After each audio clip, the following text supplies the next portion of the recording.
welcome. More than 1,000 viewers called us last month. Tonight, it could be you. And these are some of the faces we're looking for, and we'll be telling you what they've been up to later. Have a pen and paper ready. Our number is on the screen.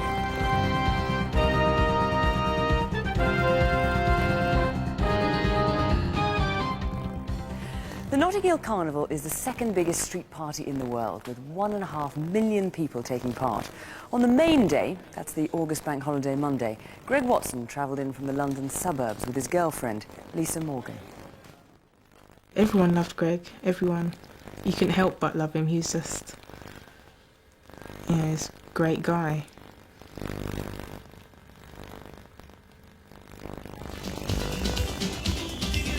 Greg and Lisa arrived early afternoon, met up with a group of 4 friends and joined in the fun. Watching the procession, dancing to the music, absorbed by the huge crowd drawn from around the world. Eventually, Greg and Lisa and their friends started to think about heading back for home, but no one was in any sort of hurry. We were just gonna follow a float,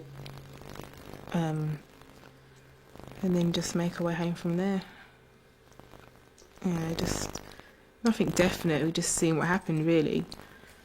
But, you know, we knew we couldn't stay too late because, you know, we still had to get the train back.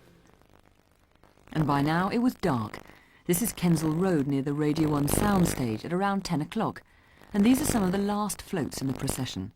Among the crowd was a gang of at least 5 youths who'd been pestering girls who were passing by.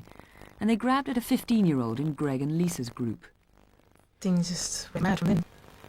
A guy just came up and being, like, you know, really rude and mouthy and shouting all kind of obscenities at us. It started to get a bit mouthy, so Greg came over, just tried to calm the situation down. What follows is one of the very few times a murder has been filmed by the police. The surveillance officer was Andrew Coles. Yeah, I was up on the balcony here just watching some of the last of the floats going through, and saw some people having an argument roughly down at the junction with East Row. Couldn't really tell what the argument was about, but it was obviously quite heated. You'll see Greg walking back, trying to defuse the situation. He just wanted it to stop. You know, we were going home, just wanted to go home. And gradually the argument continued, moved over onto the footway, just under the light between the 2 trees.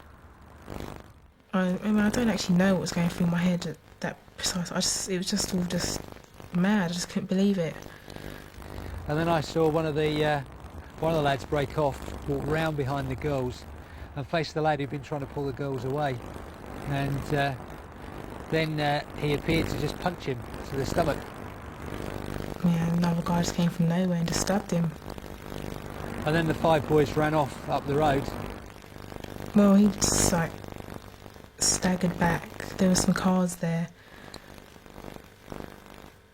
And he just said, "Someone get me an ambulance."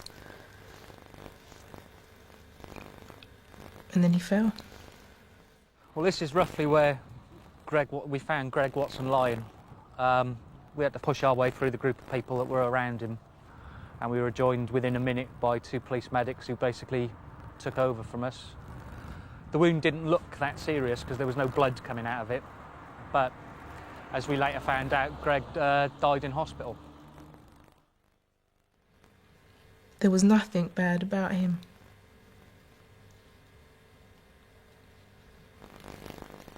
He was just perfect. Just that smile, you just see him coming around the corner, you could see the smile before you see him, you know, that type of happy-go-lucky person. Why I'm really torn apart, because he wasn't only my son, he was my closest friend. He's just a brilliant guy, brilliant. Now, that's not something I've ever seen before, and I have to say, I hope I never ever see it again. Now, Guy Ferguson, you're the officer in charge of this case. This seems to have been a totally unprovoked attack. Now, what about the gang? Do we know where they went next? What happened to them? Yes, we believe that they went off, and I think you can see on the map, from outside the Radio 1 soundstage at Horniman's Pleasance towards Ladbroke Grove. We're not exactly sure where they went, but they could have gone north or south from there. What about the attacker? What can you tell us about him? Well, he involved himself in an incident which he had, initially nothing to do with, and merely went in and did the attack without any preamble at all. He's in his late teens to early 20s. He's 5'8" to 5'10" tall. The most distinctive thing about him was that he had short black hair that was shaved at the side but longer on the top, perhaps in twists.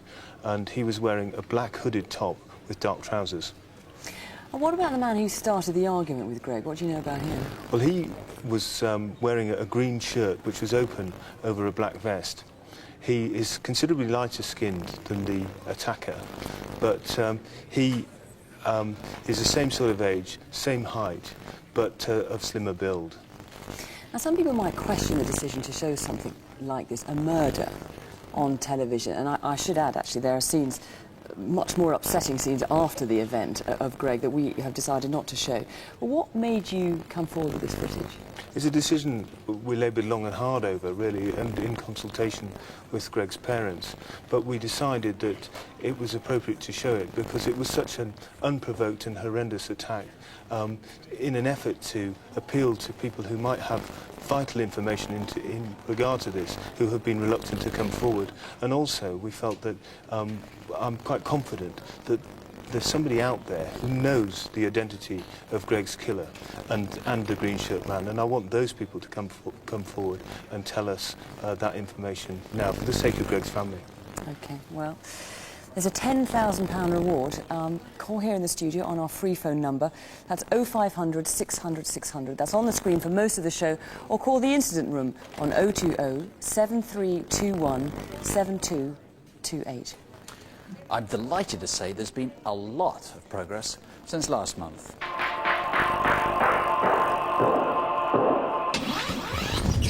Stephen Reed, who was found by Crimewatch viewers in Brighton, has been sentenced to life imprisonment for the murder of Elizabeth Stacey at Westminster University.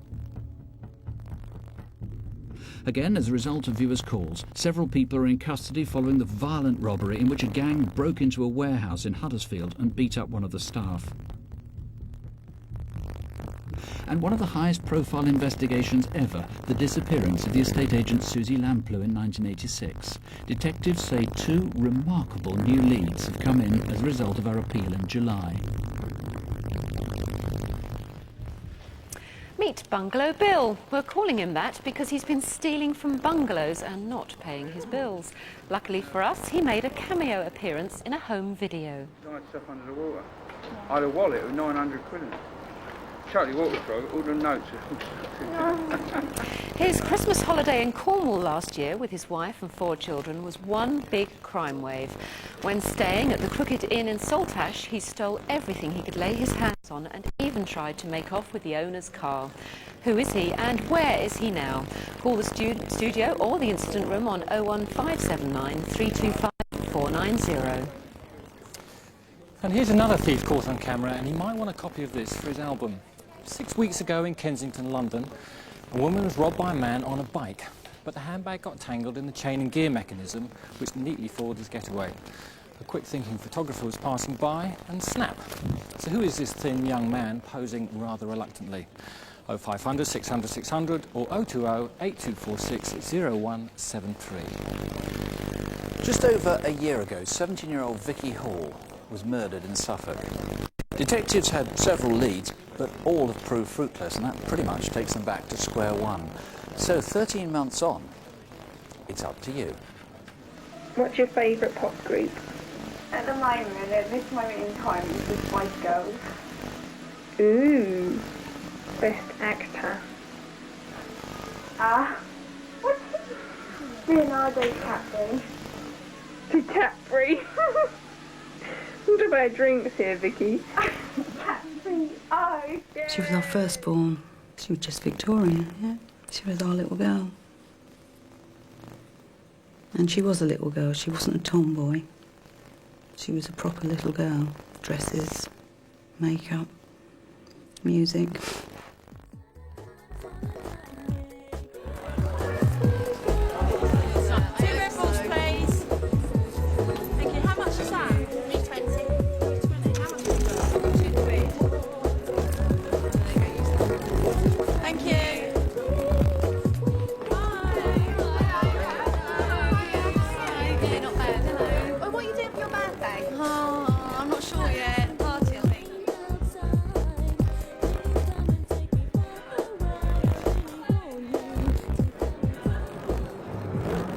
nearly 18, an adult. And at her age, I'd been working a couple of years. She was making her own decisions. She was talking about going to university, going on holiday with her friends. It's growing up. You have to let them grow up. You can't keep them at home with you all the time. That nice one wasn't there tonight. Yeah. Do you see what his mate was wearing? Gross. Oh. I fancy some chips. Yeah, I've only got taxi money left. Me too. Chips means walking. Yeah. Chips. Chips.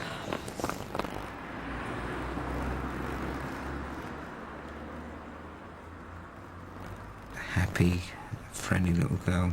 She did enjoy her dancing.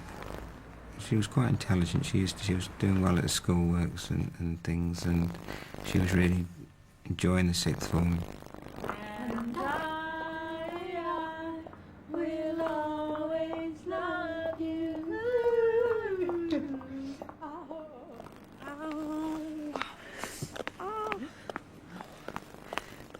I'll ring you tomorrow. Yeah, you hear me saying out all the way home. Put your shoes back on. See ya. Bye. She got onto the estate where she'd lived since she was born, and she thought she was safe there. I was just walking past the fish and chip shop in Trimley, and I thought I heard a scream, but obviously I didn't think at the time. I think that I should have registered, maybe thought about what little Vicky was walking down there. But because you never think that it's going to happen, so that's probably why I didn't. Vicky disappeared, and her family agonised about where she was and what had happened to her. 25 miles away at Creeting St Peter, there's one potential clue. The morning after Vicky vanished, a customised blue Vauxhall Astra van was seen in Pound Lane. It needs to be checked out of the inquiry because a week later, Vicky's body was discovered dumped in a ditch beside the road. The feelings are just the same a year ago as they are today. It's just that most of the time we cope with them a lot better. But we all miss her so very, very much. When your child gets married, you know they're going to move away, but they're always in contact. You can phone them up, you can write a letter, you can speak to them. But we haven't got that anymore. Victoria's gone, and we can't ever speak to her again. And that feeling never, ever goes away. It's there all the time.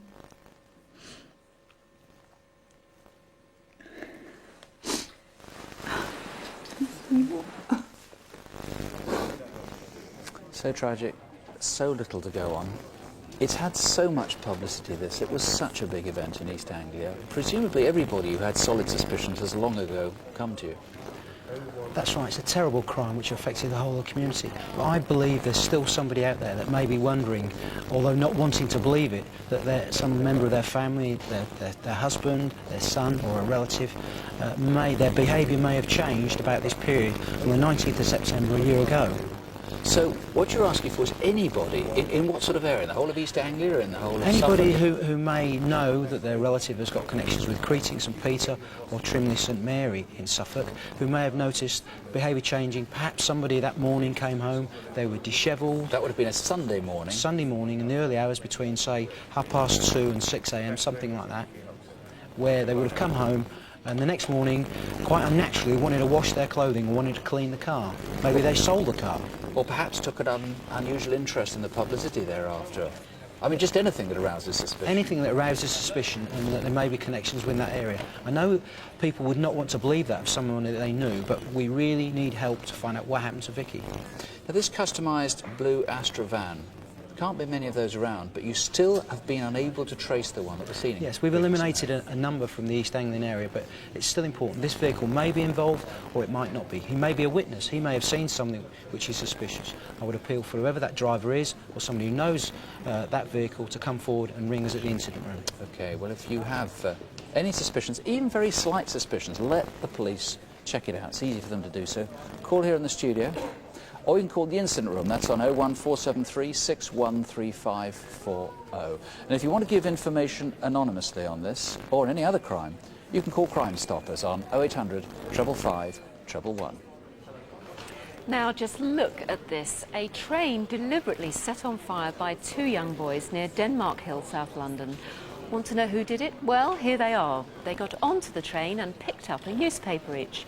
Next, the shorter one kept watch while the other set the blaze. It could have been absolutely disastrous. If one of these is your son, please bring him into a police station before other viewers tell us who he is. 020 7391 5275. 2 more sad young lads now in a very nasty robbery in Stoneleigh in Surrey. They hang around in an off-licence, worrying the assistant, and then one makes a dive for the till while the other runs up to batter the shopkeeper on the head. And he then tries to hit him again. So who are they? 01372 845 575. An apologetic gunman this time. Sorry about this. Sorry to do this, he said, as he pushed staff into a stockroom in Epsom.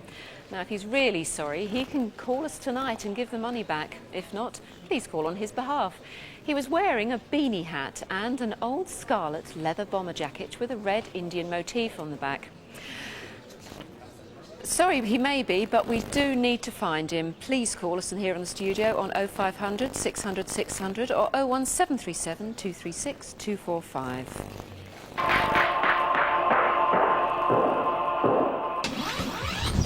Viewers' calls led to 2 young men from southeast London being charged for a terrible attack at a railway station on a man with learning difficulties. Jonathan Lemoon, suspected of stabbing Robert Murphy to death in Dover, has handed himself in to a police station. He was persuaded by a relative who'd seen the CCTV on Crimewatch. Another stabbing, this time outside a nightclub in Bradford. Simon Noble was arrested just after getting married. A man's been arrested after a tip-off by Crimewatch viewers after he tried to cash stolen cheques in Switzerland.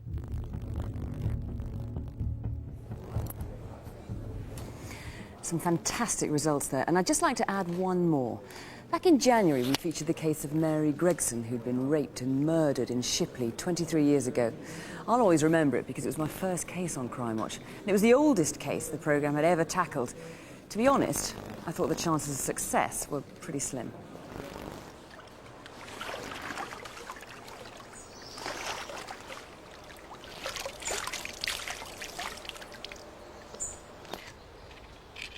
Mary was my sister, my best friend. She took me to school for the first time.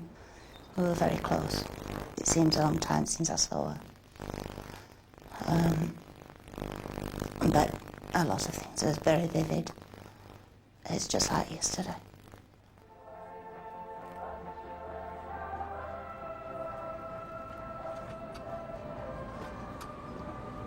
Ta-ra then, see you at 7:30ish.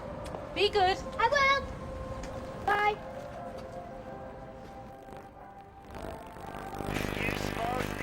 She was working with me at Salts Mill. That was a meeting point on the canal side. And if I was there first, I'd wait, watch, see if I could see her coming. Soon afterwards, another woman was also heading for work and had a disturbing encounter.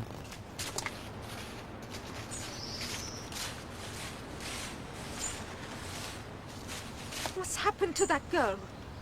What you do with her? Nothing. She fell off the wall. You want help? I get ambulance. Police. I don't need nothing.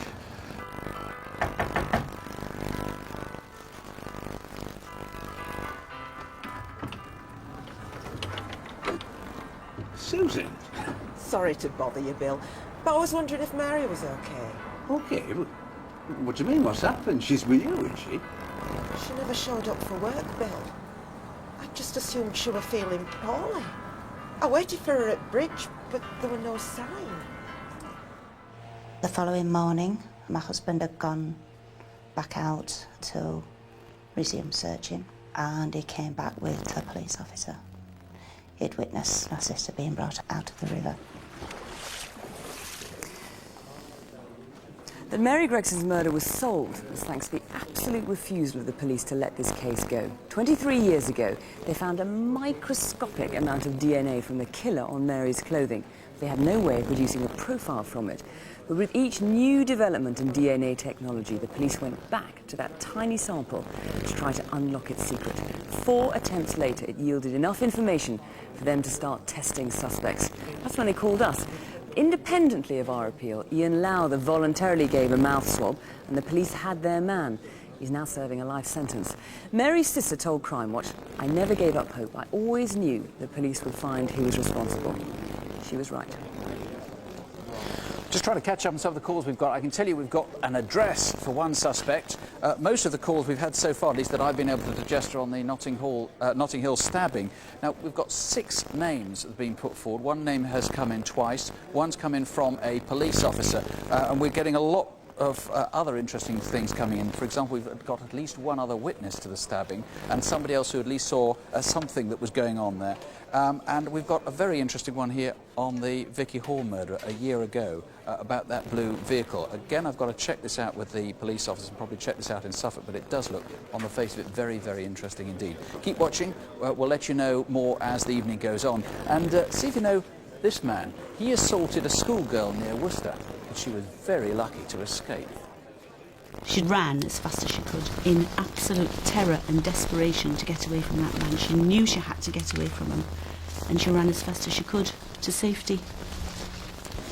Show you more of that later. Meanwhile, this is Jaap Bornkamp. He was murdered almost casually by a passerby, and possibly by these men, both stocky, both in their 30s. Jaap was simply walking with his friend in New Cross Road, South London, on a Sunday morning back in June, and as they passed 2 men in the street, one sunk a knife into his chest. Now, Jaap was gay, and this is his partner, Daniel Spiteri. I lived with Jaap for 17 years, so I miss him just being around the house, and we had a huge trust in each other, and I think that's something that's quite difficult to achieve in life, so I've lost that now. The sister of a man stabbed to death last month in a South London street has flown in from the Netherlands to make an urgent appeal for help to find his killers. Detectives say Jaap Bornkamp, who ran a successful florist business from his own home, was killed simply because he was gay. My mother is 86 years old, and my family, we missed Jaap very much. He was a brilliant florist and a good person to everybody. I think he was one of life's enhancers, really. He just brought joy and brilliance to so many people's lives, and you know, that sort of character, that sort of unusual one-off character is just impossible to replace. He was just an amazing person. So take a look at these 2 men again. Maybe you saw them that Sunday morning back in June. Or were you the driver of the white van that stopped to let them cross the street? Or this man in the white trench coat in New Cross Road. And finally, this is similar to the murder weapon. It's an all-metal commando-style knife with a spider's web, I don't know if you can see that, on the handle here. I can tell you the whole thing, it's made of metal, but the whole thing is very dangerous. This blade is very, very sharp. Do you know who owned this? You could help find Jaap's killer. Please call us 0500 600 600 or 020 8217 6461. And another knifing resulting in dreadful injuries. Now, we're looking for this man in connection with an attack 7 months ago outside a pub in Bilston in Wolverhampton. One man had his throat cut and the other had his nose almost completely severed. Now, the knife man was wearing a distinctive yellow polo shirt. If you know who he is, let's get him charged. 01902 649 163. And if you live anywhere in Wales, watch out for these two. Here they are in a grocery store in the Brecon Beacons, but they're wanted by all 4 Welsh police forces for what are called distraction burglaries. Typically, one man starts a conversation in a hotel or a bar while the other nips behind into the office to steal cash or keys. Please ring 01267 226 327. We have a crime now reconstructed not by us at Crimewatch, but by the police themselves. And I can tell you it's about events so violent, so unwarranted, that the actors couldn't believe what they were being asked to portray. They kept saying, surely the robbers didn't really do this. But they did. 6 weeks ago, during the late August bank holiday, Joe and Josephine Maturana went shopping in London's Knightsbridge, and then, eventually, they drove home to their house in Hoddesdon in Hertfordshire.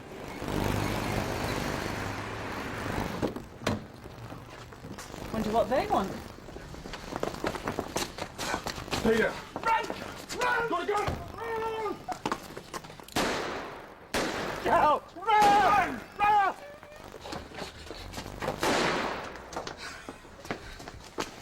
All this, apparently, to steal 2 wristwatches. The gunman fled to a silver Vauxhall Vectra, but the road is a cul-de-sac, and Joe tried to block their retreat. Having misjudged that, he then gave chase. You may have seen the high-speed pursuit that followed, up Hoddesdon High Street towards the dual carriageway.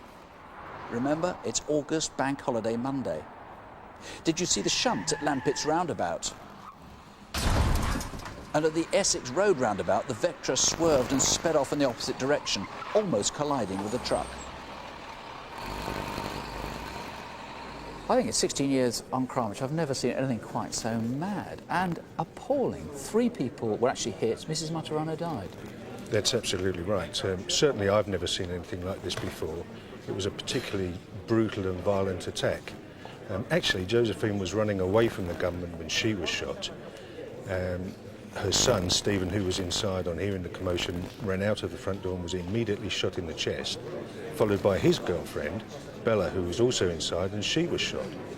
It is so appalling, this, that I suspect that even in the underworld, people are going to be prepared to shot these guys. I mean, you know, what they say, there's a blagging, but this goes well beyond that. So, what are the clues? What are the guys like? We know about the car. We've got a silver Vauxhall, obviously may have been damaged in the back. What else do you know? That's absolutely right. What we do know is that the 2 offenders in this case were both black males, about 6 foot tall, slim, wearing dark clothing, and obviously we're trying to trace these men. We're also looking for the Rolex watches that were stolen at the time, and in order to assist us, of course, we've got a huge reward on offer of £25,000. £25,000? That's right. I think it reflects the serious nature of this offence, and also, of course, we are asking somebody to inform on people that they know have committed this crime, and I think it needs to be a substantial amount to attract them. Can I ask you about the gun that was shown? It was a silver gun. Do you know it was a big silver gun, or was that just used for the reconstruction? Could have been any gun, anywhere? No, we know it was a silver gun, but we're not sure of the size of it. It was definitely a silver gun, though. OK, so the best that you were hoping for tonight is that someone can put together these slim, tall, 2 black males, the silver Vauxhall Vectra, damaged at the back. This is, of course, August bank holiday. They might have got rid of it by then. The Rolex watches, put all that together with a reward. And indeed, the Sainsbury's driver, during the course of a chase from Joseph's house, the Vectra, we know, almost collided with a Sainsbury's lorry at a place called Essex Road roundabout. Despite our efforts and those of Sainsbury's, we haven't been able to trace that driver, and we would very much like him to come forward. So if anybody knows a Sainsbury's driver, was he in Hoddesdon, in Hertfordshire, anywhere around there on August bank holiday? It's, I mean, frankly, it's hard to find words to describe the people who did this to the Maturanas. Make sure they don't do it to your family or to anybody else's. Any clue at all, just ring us now. 707 33 5500. DS Rob Jones has just come to us with this next case, as Avon and Somerset police are desperate to find Lee Tucker. He's a convicted paedophile who did a runner halfway through his trial. His victims, 2 teenage boys, were subjected to very serious sexual abuse. It is so important to get Lee Tucker behind bars.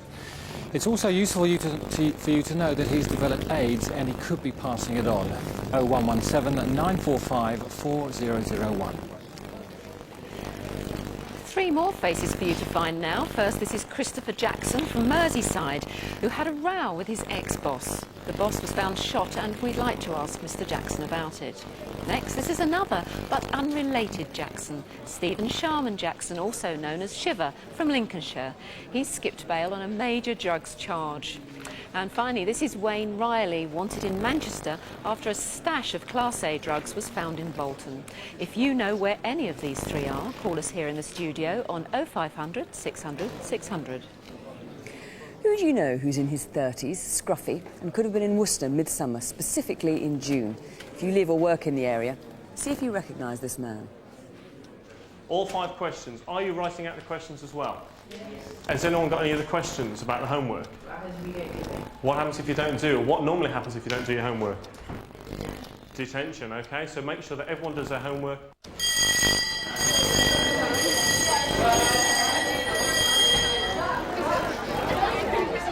Just a normal 14-year-old girl.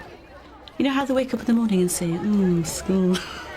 But when they get there, they enjoy it.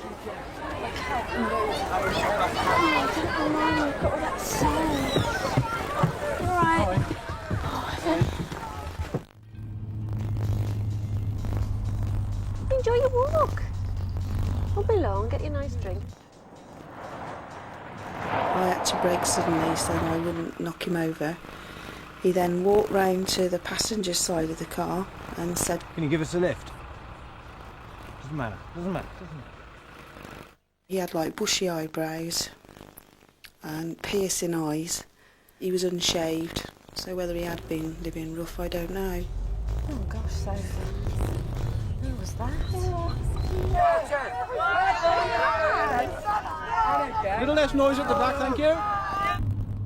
Good afternoon, the time now 3:30 across the 2 counties. I came over the little bridge that leads to Woodborough Lane, and I noticed this figure in the middle of the road who cast a furtive look in my direction and then scurried across the road as though he didn't want to be seen. He was wearing what looked to be like an old army greatcoat. He looked rather scruffy. I tried to see what he was doing and what he was playing at because he looked so funny.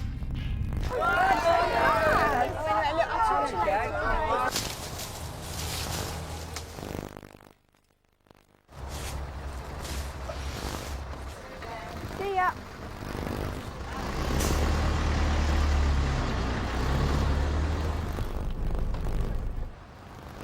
She was grabbed from behind by a man holding a knife. And he said, "I'm not going to hurt you." But he didn't let go of the knife. And he pushed her into a thicket, a wooded area, under a fence. And he had his coat laid out already, and he assaulted her. And then he told her to kneel down in front of him on this coat. At which point, she ran as fast as she could, in absolute terror and desperation to get away from that man. She knew she had to get away from him, and she ran as fast as she could to safety. 5 minutes later, a witness saw a man she thought was a jogger running towards the Retreat pub in Woodbury Lane towards Norton Barracks. He was wearing a bright red top and may have been carrying a coat. Did you see him too?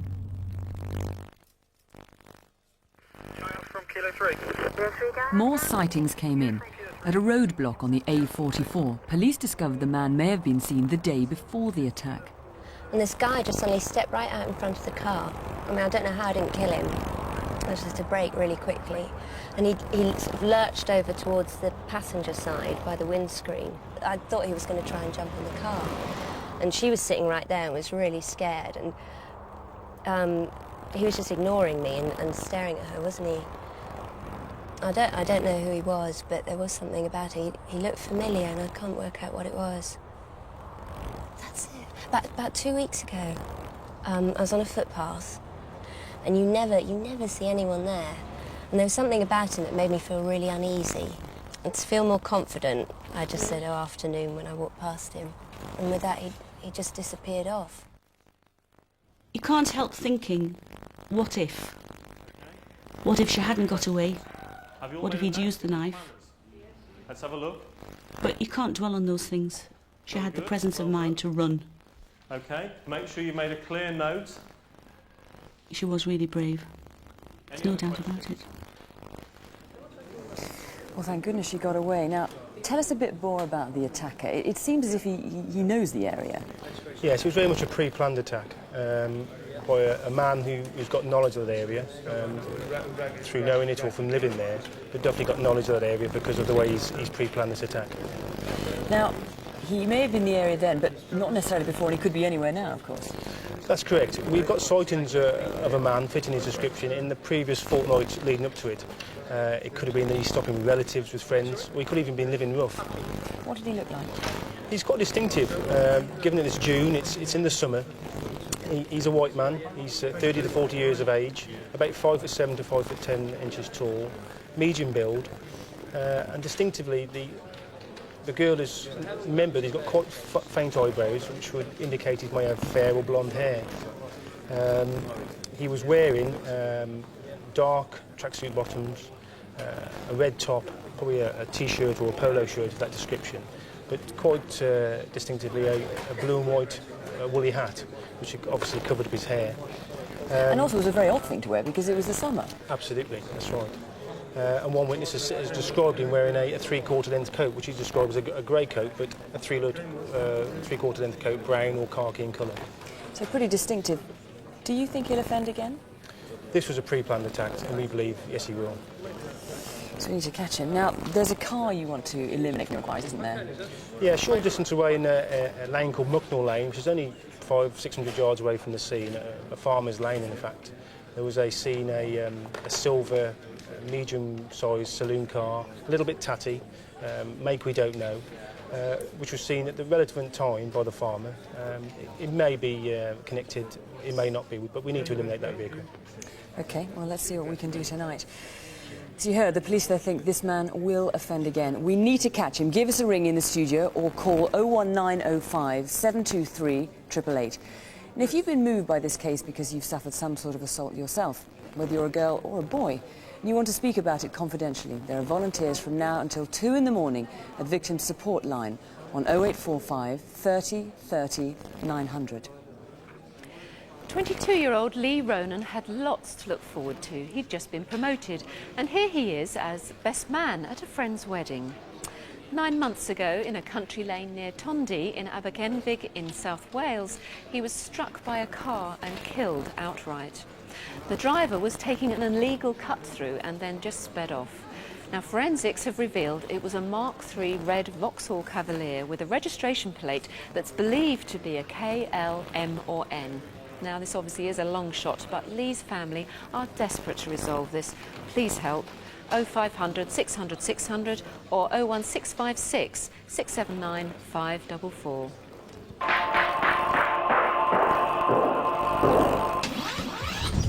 As a result of viewers' calls, 2 men have been arrested over the theft of high-performance cars. Again, as a direct result of calls to Crimewatch, 4 more people have been sentenced for taking part in the so-called anti-capitalist riots. But American-born James Stephen Borick has skipped bail. He's been charged with a serious assault. And while we were on the air last month, viewers named a man whose arrest has helped crack a major London fraud. Well, as ever, a lot of people calling in tonight. We've had a lot of van sightings. That's the blue van in the Vicky Hall case, encouraging quite a few in the same place. But we are getting so many calls on the blue van. What we're after specifically is a very unusually customised blue Astra van in the East Anglia area. So blue Astra vans anywhere else, we're not that interested in. In the Notting Hill murder, we've had 6 names for the suspects, and 1 name has been mentioned 4 times. Don't forget, you can ring us or you can email us at crimewatchuk@bbc.co.uk. Keep getting in touch. And a quick update on 2 cases, though not as a direct result of Crimewatch. Daniel Collins has been charged with the murder of Beje Alivica. We appealed about her death a year ago. And on one of our appeals from last month, Staffordshire Police have charged Michael Ivor Chidgey with the murder of 17-year-old Heather Tell. This is a nice-looking chap, and lots of women unfortunately seem to fall for him. He's Colin Anderson, a youthful-looking 53, and he's vanished, and so has a lot of other people's cash. He's described as a bit of a charmer, and you can judge that for yourself, because here he is on a Kilroy programme 12 years ago, looking somewhat younger. I was 14 and 15, and over a 20-year period, it took me 20 years to stop drinking. I drank progressively more as the years went on. I lost my family, friends, money, home. Why were you drinking? Why was I drinking? Why? You drink. You start drinking as a kid. You know, you just have a drink, and then you go on, and it's something you just cannot stop. Where is he now? 0500 600 600 or 01444 445 817. Who's this flustered-looking man? Papworth Hospital in Cambridge is famous for heart operations, but someone who's been in there plainly doesn't have much of a heart. He stole a wallet from a member of staff at the hospital, and within 4 hours this man had made 16 withdrawals from 8 different banks. Ring 01480 415 531. 9 months ago, Daniel Davis, a young father, was stabbed and later died in hospital. And we want to find Alex Barry Henderson. Now, he may be working as a DJ in London using the name MC Kid. He also calls himself Jamal Timberland James. He has a tattoo on his left arm which says Primetime Player and a boxing glove hanging on a bracelet. Alex Henderson, where are you? 01245 464 222. And let me just remind you, if you want to speak confidentially to Victim Support Line, the number is 0845 30 30 900. There are more numbers on CFAX on page 61, more calls coming in, more names, more chance of some real news in an hour and a half. Crimewatch Update is 11:45. Join us then. If you're not going to wait up till then, well, we'll fill you in on next month's show with all that's coming in at the moment, and no doubt more will come in over the weeks ahead. Incidentally, next month's show is going to be at the earlier time of 9 p.m. We're 9 o'clock from now on. Have a great month. Don't have nightmares. Do sleep well. Good night. Good night.